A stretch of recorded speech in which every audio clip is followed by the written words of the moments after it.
اعوذ باللہ من الشیطان الرجیم بسم اللہ الرحمن الرحیم سامعین و ناظرین السلام علیکم ورحمۃ اللہ وبرکاتہ۔ اردو گرامر کے ساتھ آپ کی خدمت میں حاضر ہوں۔ آپ سے گزارش ہے کہ اس چینل کو سبسکرائب کریں، آج کی ویڈیو کو لائک کریں اور ساتھ ساتھ یہ ویڈیو آخر تک دیکھیں تاکہ آج کے عنوان کے حوالے سے تمام باتیں آپ کی سمجھ میں اچھی طرح آ جائے۔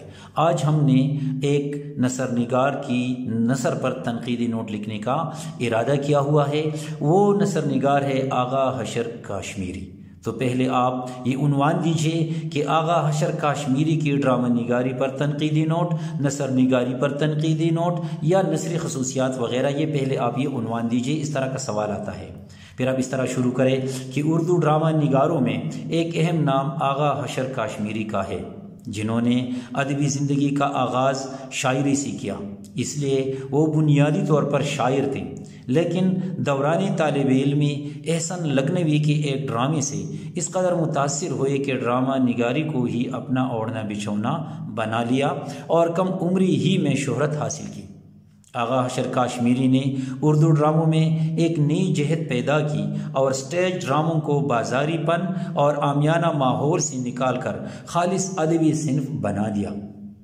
ان کو زبان پر عبور حاصل تھا، وہ شاعرانہ تخیل کو سیدھے سادے الفاظ اور عام بول چھال میں بیان کرتے۔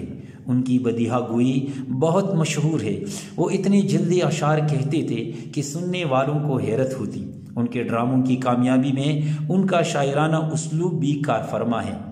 ان میں مکالمہ نگاری کی استعداد بہت زیادہ تھی، ان کے مکالموں میں مبالغے کا انداز ہے، لیکن ان کے اثر سے انکار ممکن نہیں۔ تو آپ نے دیکھ لیا کہ ہم آغا حشر کاشمیری کی ڈرامہ نگاری، نثر نگاری یا نثری خصوصیات پر ایک اچھا تنقیدی نوٹ کس طرح لکھ سکتے ہیں۔ آئندہ کسی نئی عنوان تک اجازت دیجیے۔ اللہ حافظ۔